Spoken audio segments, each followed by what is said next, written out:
think of Sri Ramakrishna and pray for the well-being of the whole humanity. Shanti Shanti Shanti Hari Om Tat Sat.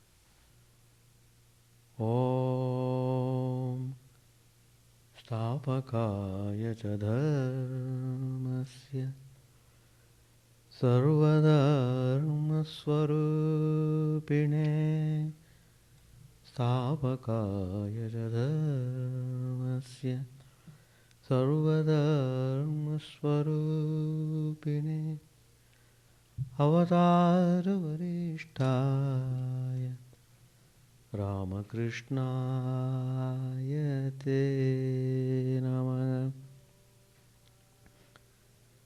Asato ma sadgamaya tamaso ma jyotirgamaya mrityor ma mritangamaya.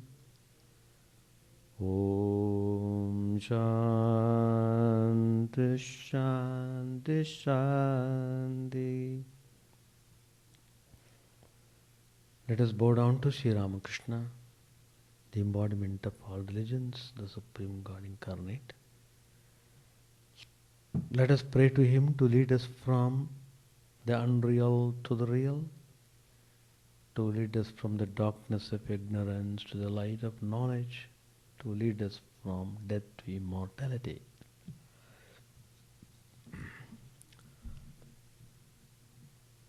We have been studying the topic, the challenge of karma.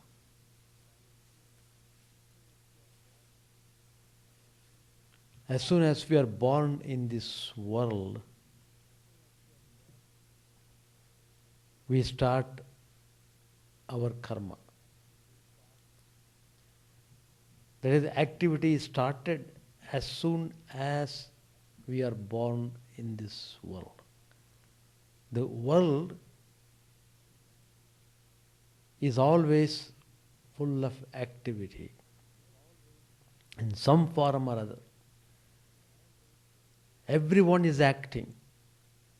Human beings are acting, plants are acting, animals are acting, birds are acting. Even inanimate objects are also acting in a way. That means the whole creation is full of activity, humming with activity. So it is quite active. The creation is alive. You become aware of it on account of its intense activity. Lord Krishna himself has said in the Gita that I will not stop even for a moment without doing any work. So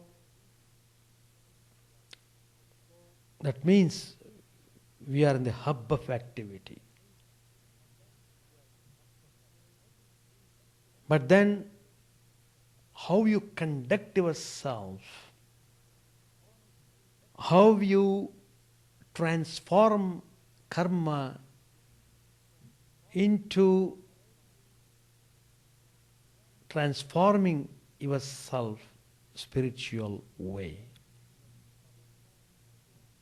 Either karma can bind you more and more, can give you suffering, misery, pain, all such things.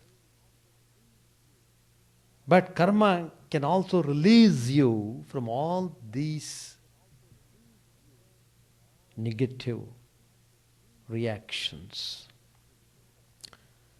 So that means it depends upon how you monitor your activities, how you perform activities, and with what attitude you do the activities. All these factors are very essential. It all depends upon, so to say, about your real aspiration in life. Accordingly, your activity gets adjusted. Accordingly, you'll be able to face the challenges and encounter karma. So, as I said earlier, as soon as we are born in this world, we are engaged in tremendous activity. Man's whole life is indeed ceaseless action. He ceases to do action when he is dead. Not till then. Even in the sleep, he is doing some action. What is that? His senses are active. He is having dreams. He is having all sorts of experiences in the dream state. Even in sleep, he is active. All his sense organs are functioning. He is breathing, inhaling, exhaling. So, ceaseless action, tiresome, but unavoidable. Unavoidable. You must be intelligent enough to conduct yourself. There lies your way of getting the things done according to what you want.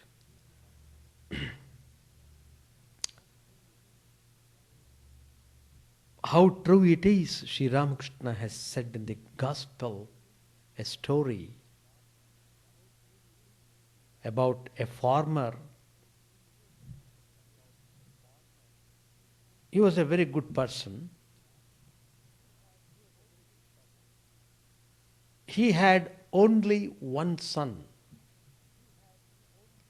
That too, he got the son in his advanced age. So naturally, he was so much attached to the child. It's very natural. And he was going to the farm to work there because that was his profession. He had a field, farm field, he would go and irrigate.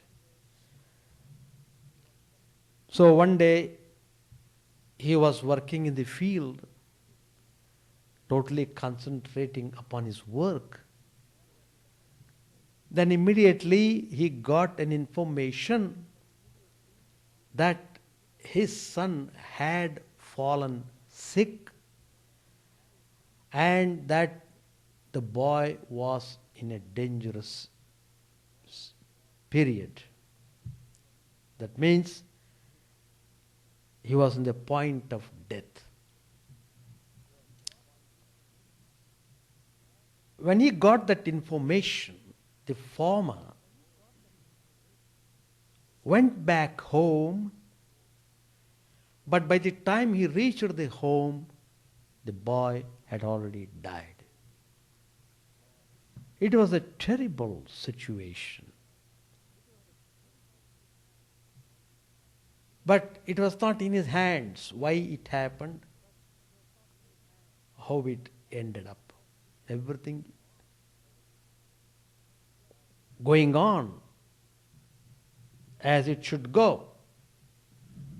He has no hand in it. He can't do anything to undo the things that are to go in a particular way. Well,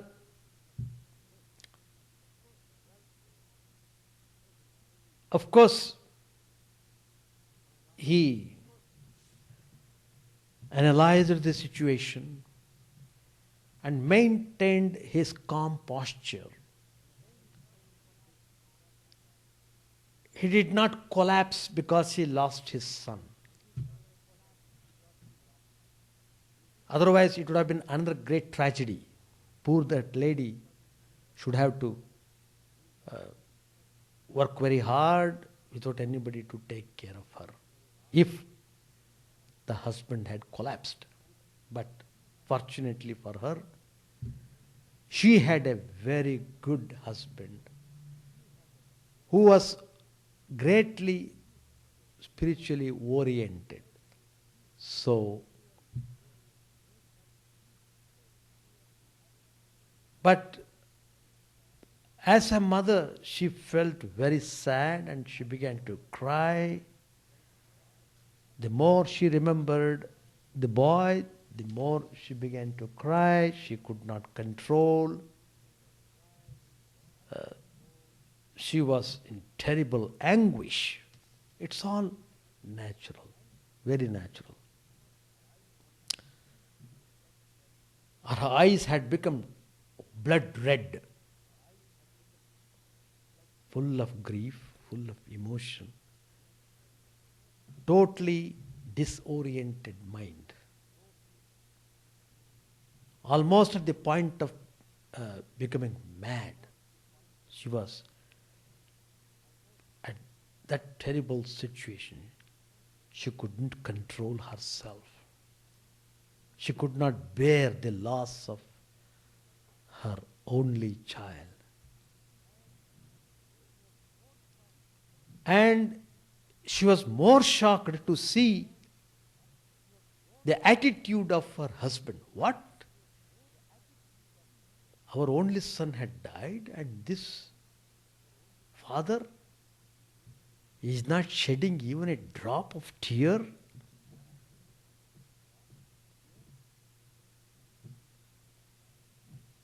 But the farmer consoled her and said, "Well, do you know why I am not crying?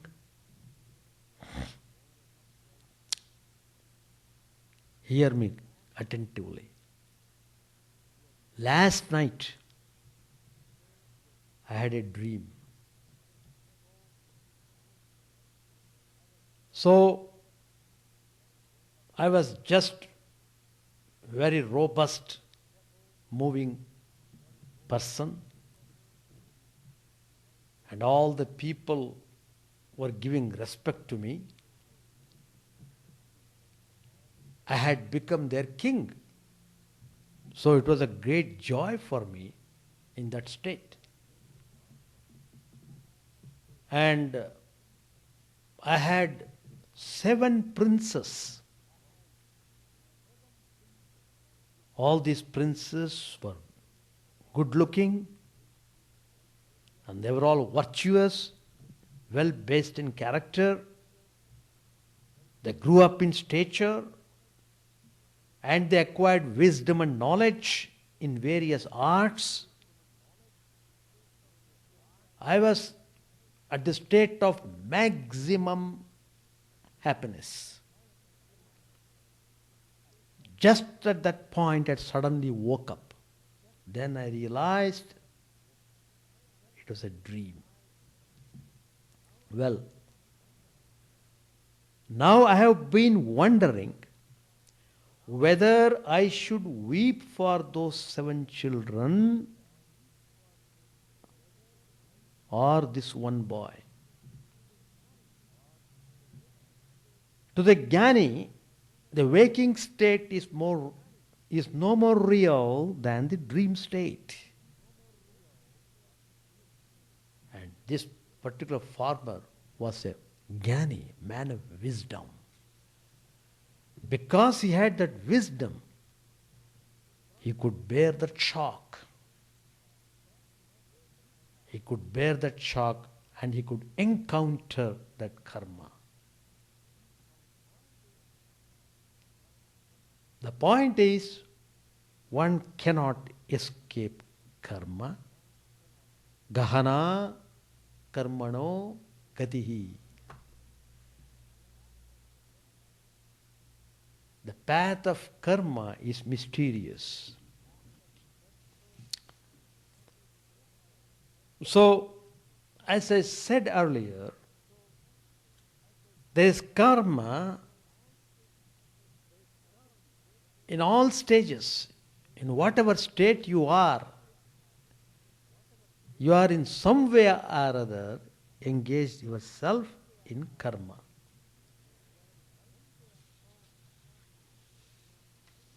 So, we see that activity in the animals, birds, insects, plants, and in all the created things we see some kind of activity.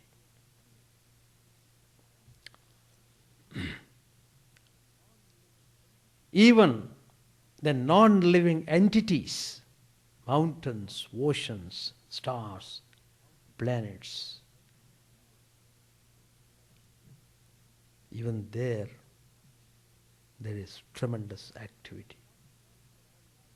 The sun, which is responsible for all life, how he is continuously active by spending itself, how he is radiating his energy.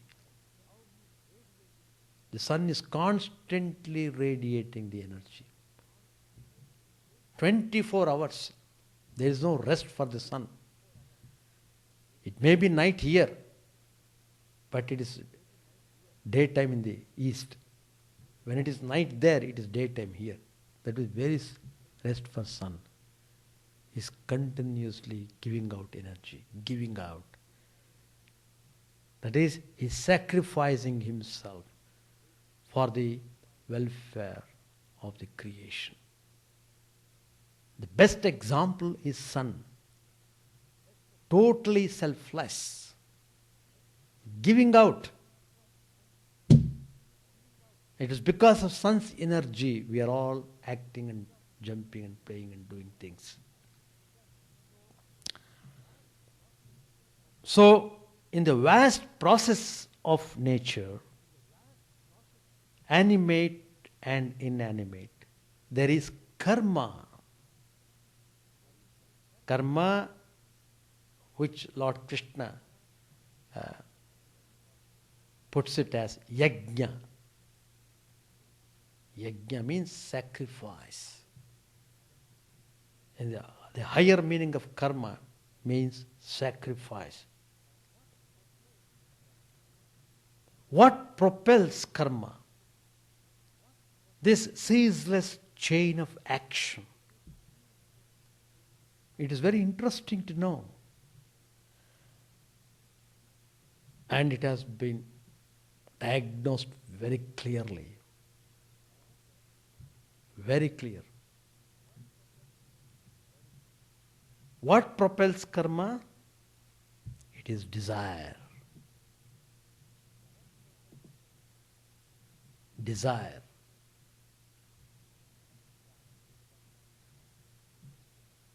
We have got Upanishads which deal with wisdom.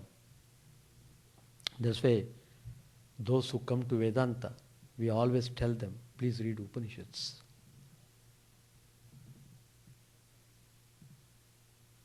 The kernel of knowledge you have in the Upanishads. It is said there, Sadeva Somyedamagra Asidekamevad Dvitiyam.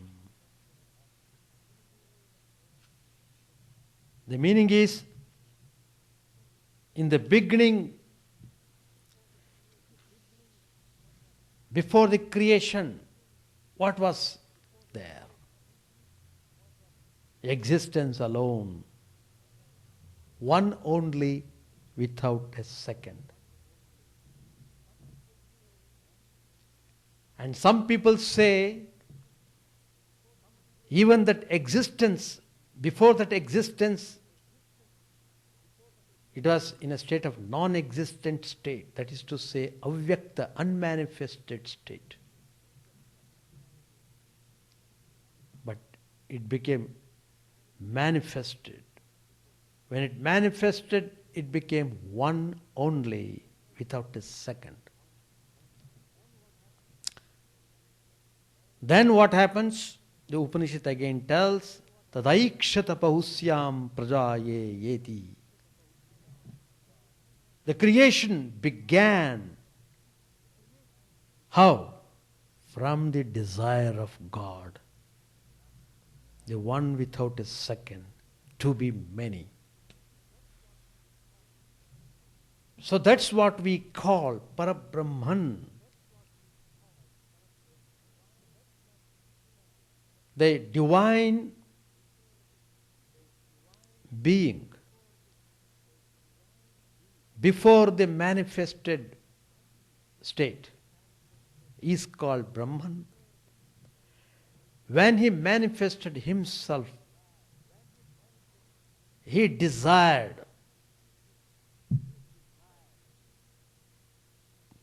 that he should be many. So one became many.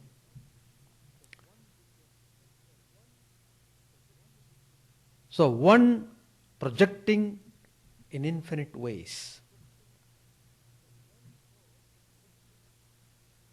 So the desire was there originally. It's not created by man. But we have become victims of desire. That's the point we should know. And the same desire can release you from suffering and misery. So there is a difference between the desire of God and the desire of man. God instigates karma, manifested in the threefold processes of creation, preservation, and dissolution. That is his way of activity. This creation, preservation, and dissolution going on ceaselessly. Do you know how? If you try to understand this, every day how many beings are being born? Every day how many beings are being nurtured? And every day how many beings are dying? So that is the act of creation, preservation, and dissolution is going on ceaselessly.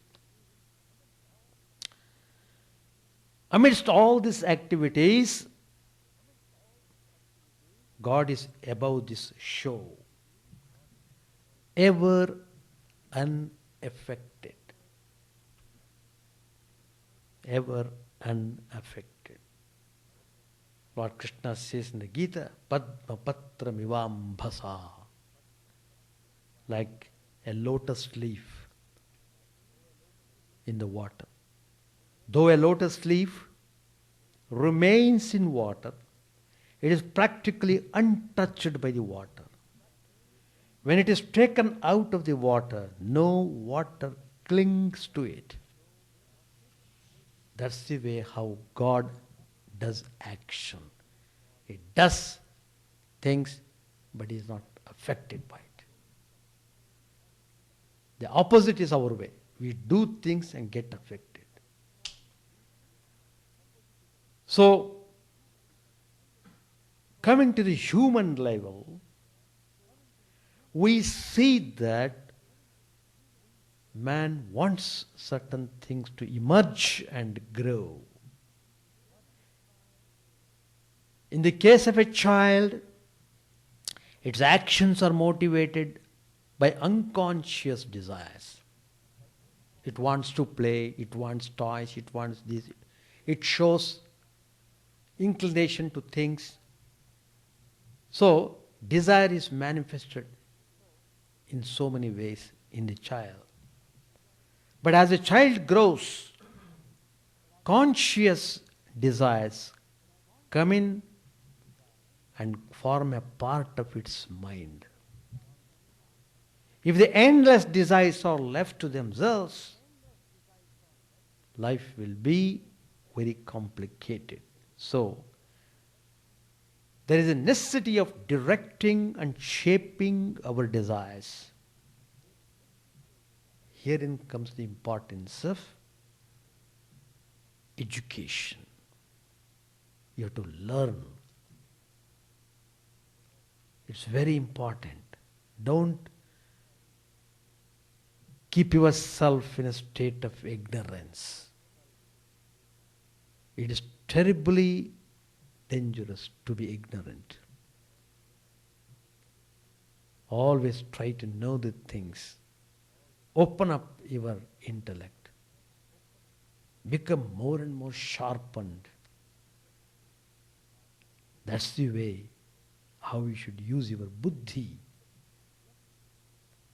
Unless you develop your intellect, you can't enjoy the glory of God. So we begin to teach the child. We see parents how they guide the child every moment. Do this way, don't jump like this, don't go there, and so on.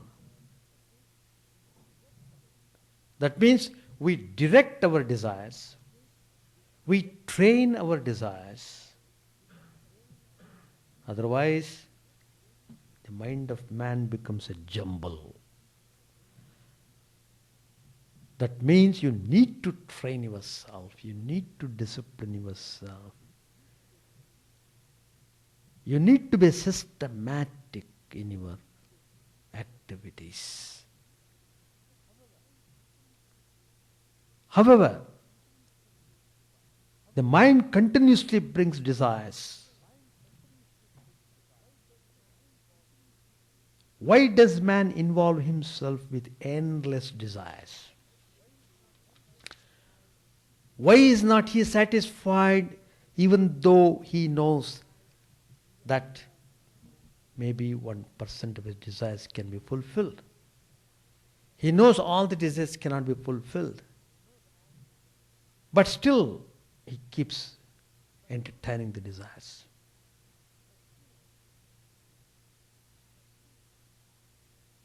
Answer to this question, Vedanta tells that man's true nature is a total reality, an all-comprehensive reality. That is why in his very nature he cannot remain satisfied with little.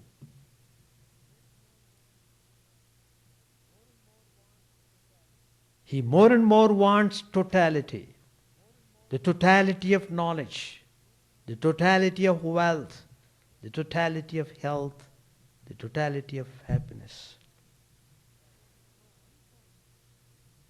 So unconsciously he craves that totality. Vedanta says, Vedanta means the teaching of the Upanishads which I referred just in the beginning. Upanishads are the text of the wisdom. They are meant as food for your intellect. You must read Upanishads to keep your intellect properly unfolded. So, Vedanta says, when you consciously realize this meaning of desire, you have come to a true spiritual life. You know that dissatisfaction of desires cannot be accomplished effectively by pursuing desires in a piecemeal, fragmented and dispersed way. You have to ask and understand what the totality is. That totality is God or one's true self. one's true self. So desires have got a purpose. Everything has got a purpose. Everything has got a purpose. Man's desires show that man seeks God all the time, but he does not know it.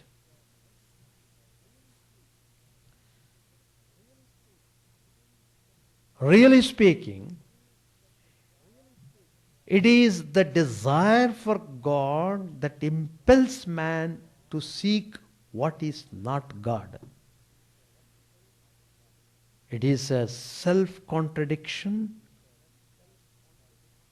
and that's why it is called Maya, that which cannot be explained even though we see it. The total fulfillment of desires is possible when you have reached God, when you have understood your own spiritual nature. Then only you get perfect satisfaction. When you have touched your divine nature, you don't ask little things, just as a multi-millionaire doesn't run it for a few coins. But we can't all of a sudden understand that impulse of God in us. We have to encounter karma as best as we can. Through karma we have to go. You can't avoid the path of karma. Through karma, you have to go to your own true nature.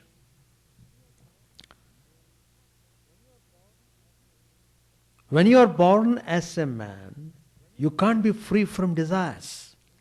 As I said earlier, everyone is born with desire. It is desire that pushes you to take birth. Punarapi jananam, punarapi maranam. Again and again taking birth, again and again dying. Die to be born. Being born to die again. Goes on. You can't simply say that you don't want this or that. You cannot. You have to grow, and that growing process is important. The question then becomes how we can encounter karma in such a way that we become free of it. It is just like Sri Ramakrishna gives his example. In order to remove one thorn, you use another thorn to remove one thorn. Same way, through karma, you have to get rid of karma. That's the point. Let us not think either that we face only the desires of this lifetime. According to our Hindu tradition, man is a traveler. From life to life, he is traveling. Life to life. In each life, what does he do? He creates numerous desires. And the actions performed as a result of these desires leave what is called a reaction, a fruit. Briefly speaking, it is said that good actions leaves good reactions which will bring happiness. Bad actions leave negative reactions which will cause suffering. All the time, then, we are carrying the heavy burden of our stored karma from past and present. We are loaded. We are loaded with the weight of this karma. Where is the escape from the vicious circle? It's a terrible problem. It is terrible when you become aware of it. For most of us, The pattern of life remains on the surface. Sometimes we suffer, sometimes achieve success, sometimes we are frustrated, sometimes we laugh, sometimes we cry. But for some of us, deeper questions come. What is the meaning of this traveling from life to life? The great spiritual masters tell us that really speaking, there is no meaning in this. Only if you try to understand that there is something above the traveling, can you stop this meaningless encounter with karma. Spiritual knowledge, the discovery of God, the discovery of your own spiritual nature, these are the meaningful objectives about this endless traveling.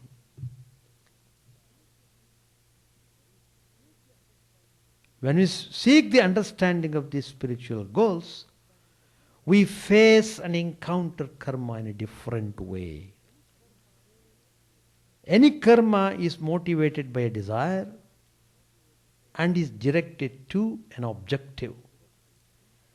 The spiritual seeker's karma springs from the desire to know God, and what he wants to attain is God.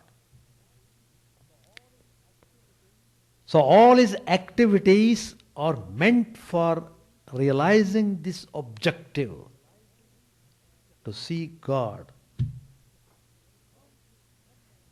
Encountering karma in a spiritual way does not mean running away from life, but rather becoming more and more conscious of our spiritual destiny.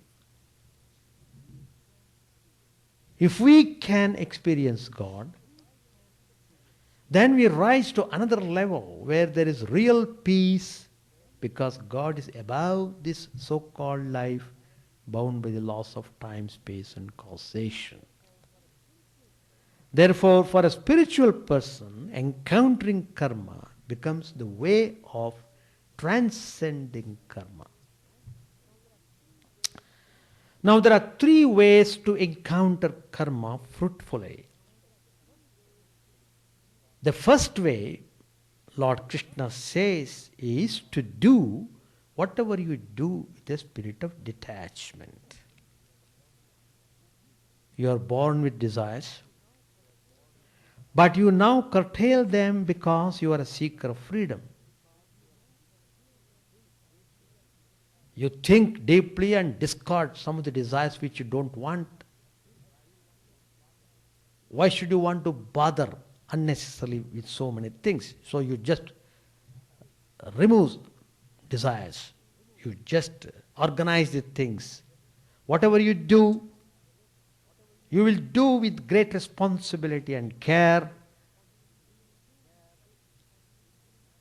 But in simple language, you will not be attached to the fruits of action. If we look into ourselves, we shall see that whenever we do something, we spend more energy on thinking of the fruits than doing what is necessary for performing that action. We create dreams. I am doing this, it will bring this. And yet there is no certainty of the dreams becoming true. The spiritual attitude is, a duty has come, I shall do it the way it has to be done, but I shall not dream about it. When it is done, and I shall take up another duty. In this way, the mind undergoes a great training. It is through this training we grow calm. The restlessness of our mind is not really due to the action, but to pondering the results of the action. If we can stop that, we become more and more ready for spiritual insight. The first insight that will come to us, if we can encounter karma in this spirit of detachment, will be a sense of calmness. we shall begin to feel tangibly that we are doing all these things, but in the background of our mind, there is freedom and peace. There is one way, a way for a person who at this stage may not even believe in God. The second way is when you have faith in God. Lord Krishna has said 3 ways, and I shall continue the same topic next Tuesday. Page 608. One must practice intense spiritual discipline. Can one obtain the vision of God all of a sudden, without any preparation? A man asked me, Sri Ramakrishna said, why don't I see God? I said to him, as the idea came to my mind, you want to catch a big fish. First make arrangements for it. Throw spiced bait into the water. Get a line and a rod. At the smell of the bait, the fish will come from the deep water. By the movement of the water, you will know that a big fish has come. You want to eat butter, but will you achieve by simply repeating that there is butter in milk? You have to work hard for it. Only thus can you separate butter from milk. Can one see God by merely repeating God exists? One needs sadhana. The Divine Mother herself practiced austere sadhana to set an example for mankind. Shri Krishna, who is none other than the ultimate Brahman, also practiced sadhana to set an example to others. Shri Krishna is the Purush, and Radha the Prakriti, the Chit Shakti, the Adya Shakti. Radha is the Prakriti. The embodiment of the 3 gunas, Sattva, Rajas and Tamas, are in her. As you remove the layers of an onion, you will see tints of both black and red, then only red, and last of all, only white. The Vaishnava scriptures speak of Kam Radha, Prem Radha, and Nitya Radha. Chandravali is Kam Radha, and Shrimati is Prem Radha. Nanda saw Nitya Radha holding Gopala in her arms. The Brahman of Vedanta and the Chit Shakti are identical like water and its wetness. The moment you think of water, you must also think of its wetness. And the moment you think of water's wetness, you must also think of water. Or it is like the snake and its wriggling motion. The moment you think of the snake, you must also think of its wriggling motion. And the moment you think of the snake's wriggling motion, you must also think of the snake. When do I call the ultimate reality by the name of Brahman? When it is actionless or unattached to action. When a man puts on a cloth, he remains the same man as when he was naked. He was naked, now he is clothed. He may be naked again. There is poison in the snake, but it does not harm the snake. It is poison to him who is bitten by the snake. Brahman itself is unattached. We shall stop here. Any questions to ask? So, any question? Do you have any question? What is important is that be robust in doing activities, but be definite about your attitude.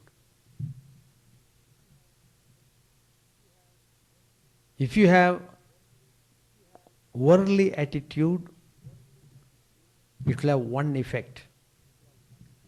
If you have spiritual attitude, it will have another effect. So, you have to, first of all, determine with what attitude you are doing the things. That determines your course of life.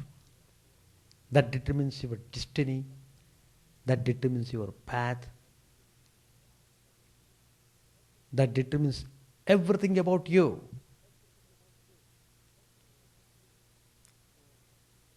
So, you have to set yourself in spiritual attitude. Then whatever you do, you will not be affected in a negative way.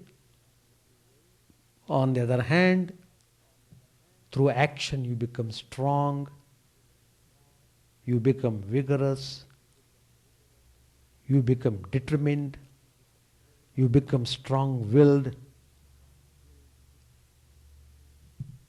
Finally you will reach God. What is tapas means? It is nothing but intense activity of the mind. Mind is intensely active in thinking about God. Any question to ask? No, I will explain next Tuesday. Just today I have taken only one aspect of karma. It needs more explanation, and there are many ways of doing the actions. Even though you do the action, you may not be affected by the action. That is called akarmani karma. Because when you are doing the action with a detached spirit, that means you are not aspiring for the results for your own benefit, then that action is considered to be supreme. It helps you in your spiritual unfoldment. And it doesn't bind you. So though you are acting, in a way you are not acting in the way how the worldly man acts. Anyway, these things need to be explained very clearly. That verse is very tricky. That we shall stop. Chant the name of the Lord and His glory unceasingly, that the mirror of the heart may be wiped clean and quench that mighty forest fire, worldly lust raging furiously within. O name streamed down in moonlight on the lotus heart, opening its curve to knowledge of thyself. O self, drowned deep in the waves of his bliss, tasting his nectar at every step, bathing in his name that bath for very souls. Various are thy names, O Lord. In each and every name thy power resides. No times are set, no rites are needful for chanting of thy name. So vast is thy mercy, how huge then is my wretchedness, who find in this empty life and heart no devotion to thy name. O my mind, be humbler than a blade of grass. Be patient and forbearing like a tree. Take no honor to thyself, give honor to all. Chant unceasingly the name of the Lord. O Lord and soul of the universe, mine is no prayer for wealth or retinue, the playthings of lust or the toys of fame. As many times as I may be reborn, grant me, O Lord, a steadfast love for thee. A drowning man in this world's fearful ocean is thy servant, O sweet one. In thy mercy, consider him as dust beneath thy feet. Ah, how I long for the day when an instant's separation from thee, O Lord, will be as 1,000 years, when my heart burns away with its desire, and the world without thee is a heartless void. Prostrate at thy feet let me be, in unwavering devotion, neither imploring the embrace of thine arms, nor bewailing the withdrawal of thy presence, though it tears my soul asunder. O thou who stealest the hearts of thy devotees, do with me what thou wilt, for thou art my heart's beloved, thou and thou alone. O Lord, lead us from the unreal to the real. Lead us from darkness to light, and lead us from death to immortality.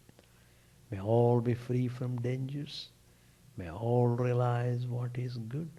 May all be actuated by noble thoughts. May all rejoice everywhere. May all be happy. May all be free from disease. May all realize what is good. May none be subject to misery. May the wicked become virtuous. May the virtuous attain tranquility. May the tranquil be free from bonds. May the freed make others free. May good betide all people. May the sovereign righteously rule the earth. May all beings ever attain what is good. May the worlds be prosperous and happy. May the clouds pour rain in time. May the earth be blessed with crops. May all countries be freed from calamity. May holy men live without fear. May the Lord, the destroyer of sins, the presiding deity of all sacred works, be satisfied. For he being pleased, the whole universe becomes pleased. He being satisfied, the whole universe feels satisfied.